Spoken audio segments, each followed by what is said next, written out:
talk about money, we talk about kids, we talk about sex. We know each other through talking. We resolve conflict through talking. Talking is the most important. 86% of people who divorce say they had deficient communication. And so it probably should be 100%. But it virtually precedes almost every major marriage problem. And Karen and I had tremendous problems with this issue early in our marriage. So I love talking about this. Here's why we communicate. Let me talk about just 6 reasons why we communicate, because it's not just monolithic that we talk about one particular thing. First of all, basic information, like dinner's ready. You know, we talk to just inform each other of things. The second is partnership. Because we're partners, because we share needs, we share children, we share responsibilities, because you're my partner, I need to talk to you about the things that we're partnering in. The third is conflict resolution. Now, you'll hear me say this again, but it's no big deal if you fight. The good marriages, they fight, okay? So the goal of your marriage isn't to fight. The goal of your marriage is to resolve conflict. So you shouldn't be afraid of conflict. Now, if you don't know how to communicate, you probably are afraid of it. And if you came out of a home where your parents divorced, children of divorce fear conflict more because they fear it's going to end the marriage. But it shouldn't. Good marriages have conflict, but conflict resolution is one of the reasons that we communicate. The next is connection, and this is massive. In good marriages, it's easy to connect with each other. Connection happens by a look, it happens by a smile, it happens by physical affection, it happens by words that we speak. But in bad marriages, they can't connect. During the average meal, like if you and your spouse went out to a restaurant, research has proven during the average meal, there will be 100 points of connection between a couple, a healthy couple, during that meal. So we want to connect. We want to connect with each other. And it should be very easy to connect. It shouldn't be difficult. Number 5 is personal information revelation. I want to tell you about my thoughts, my feelings, so on and so forth. And the last is intimate communication, expressions of love, affection, so on and so forth like that. And so when you have a healthy marriage, you can do all 6. The 5 things that need to be present for you to be able to communicate on all 6 levels. And the first is the right tone. Everything that you say in marriage has to have the right tone. So let me say the same thing 3 ways, okay? And just see if it means something different to you in the way that I'm saying it. So I'm going to say, okay, I understand, I'll do it. Okay.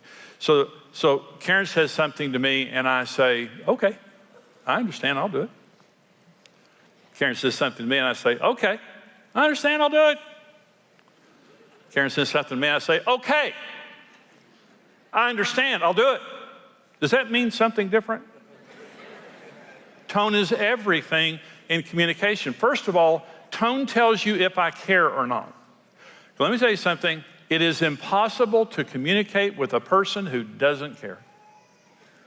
Have you ever been at a restaurant and you're being waited on by a waiter or waitress and they don't want to wait on you?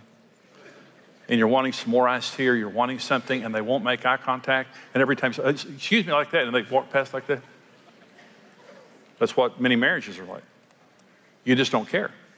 Empathy is the feature of all new relationships when you fall in love. Empathy means putting yourself in another person's place. An example, Karen and I, our first date was to Three Dog Night. In 1969, I think it was. And I picked her up in my 1964 Dynamic 88 Oldsmobile, blue. One entire side of my car was wrecked. My mother wrecked. I have 2 older brothers, Damien and Lucifer. And my mother wrecked cars for all 3 of us. And on the day that I started driving, I got her wrecked 1964 Dynamic 88 Oldsmobile, and I worked a scrub-it-up car wash. So I washed my car. I cleaned up as good as I could clean up, and I went to pick Karen up, tried to impress her, pulled up on the good side of the car. It was years before she saw the bad side of the car. You know how that is. And I drove so carefully. Because I didn't want to bother her. I didn't want her to be afraid or anything. So I was so careful in the way that I drove. And you fast forward 3 or 4 years later, I drove like a wild man. And she would say, Jimmy, slow down. And I would say, there's nothing wrong with the way I'm driving. You know, the difference was I didn't care. But when you first start dating, everything you say has a little poetry to it. You don't say, well, let's go eat somewhere. You say, darling, what about an evening under the golden arches? Don Juan. You just care.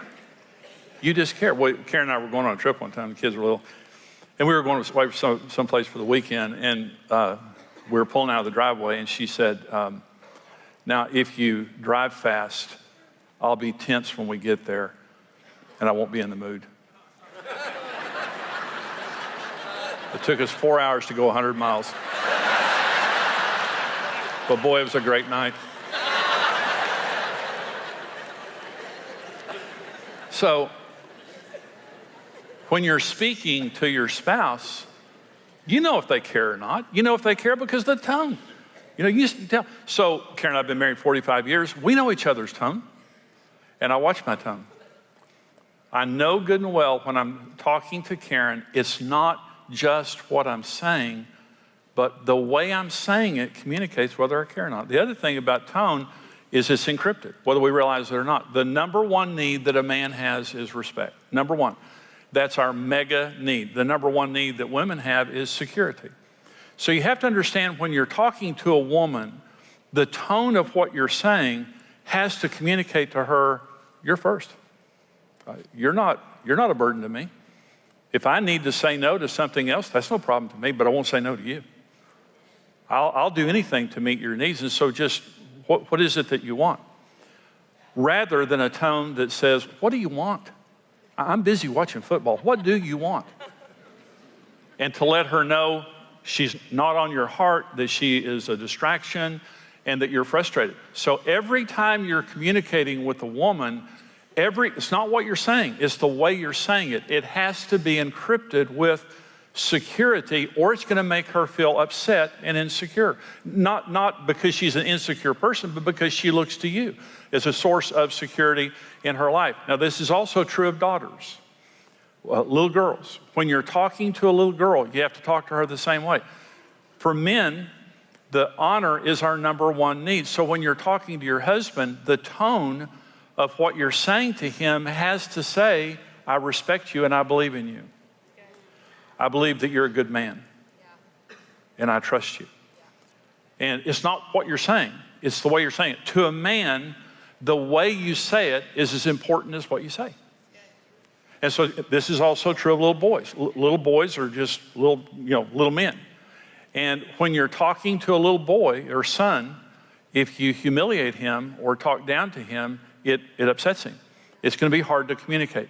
So when we're communicating, the number one thing when you're communicating is watching your tone and making sure of two things. You know I care, and I'm encrypting this in your language. You don't need what I need, I don't need what you need, but I'm making sure that I'm talking to you in your language. I'm saying just that point right there will help you to communicate. Number two element in good communication is enough time. This is a huge thing, obviously, is enough time. And I'm going to be very specific about this. So I want to talk about three different types of communication and the time that goes with it. The first is proactive communication time. Okay, in 3 to 5 days a year, proactively communicating. Proactive means in advance, rather than being reactive. Many couples just react in life.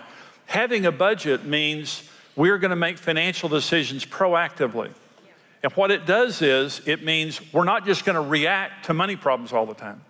We're not going to react, we're going to be proactive about it. Tremendously helps in the relationship. But we learned about 30 years ago how to do vision retreats. A friend of mine taught me how to do vision retreats. So Karen and I, for many years, have done vision retreats, and that is we go away 3 or 4 or 5 days. In the mornings, we wake up and we pray and talk. The mornings are all about praying and talking. We submit every area of our marriage to God. The vision retreat begins, because it can't be a headbutting session. It's not a time where we're trying to win or persuade. It's a time that we're praying and talking about every area of our marriage. And we know that we have God's vision when we agree. That's how we know. And so there's an openness of sharing. You're not going to pay a price for disagreeing with me. You're not going to pay a price for sharing your opinion or how you feel. But Karen and I, when we did our first vision retreat, it was 30 years ago or so, and we had a good marriage, but we fought the most about my schedule because I was very busy. And Karen didn't feel like a partner in my schedule, and she wasn't. We fought about kids. Our kids were teenagers. And we fought about money. Those were the three areas of tension. So we came together. And by the way, the pastor who taught me how to do vision retreats had 5 children, and every year they prayed individually for every child, individually. When the Bible says train up a child in the way he should go, and when he gets old, he won't depart from it, that means 2 things. Train them up in the ways of God, and that means train them to be who they are, not who their brother is. If you've got a mathematician on your hands and you're treating him like he's a quarterback, you're going to have problems. And so what is it? Why did God create that child? And the vision retreat, when Karen and I went on it, we prayed for Julie and Brent individually. We prayed for every area of our marriage, and we went to another level. 3 to 5 days a year. Let me say this. Would you rather take, and don't take your kids. Do not take your children to vision retreat. You talk and pray until noon. You write down whatever you believe that God is saying. The rest of the day is about having fun. And if you're fighting, just say, okay, hey, let's come back to the fight tomorrow morning. And we're going to go have fun the rest of the day. Okay, just put your fight on hold. You actually can do that. And how do I know? I don't know. Someone told me. But, so well, let me ask you a question. Would you like to take 3 or 4 or 5 days a year and have peace for the rest of the year? Or would you rather save those days and fight the rest of the year? Vision retreat will transform your marriage. Proactive communication time. The next is personal communication time, an hour a day. This takes an hour a day. And personal communication time is we're talking, we're catching up. I'm telling you about my day. You're telling me about your day, kids, whatever it is. Now, let me say something about this. Technology free. Technology is a wonderful servant. It's a terrible master. If you can't turn your phone off and your computer off, it's controlling you, and it'll ruin your marriage. You know, there was a time when Karen and I started dating, you could actually be alone with a person. Isn't that a foreign concept? That you could actually be alone? Today, we have billions of people with us wherever we go. We're too connected. We're too connected, and our children are too connected.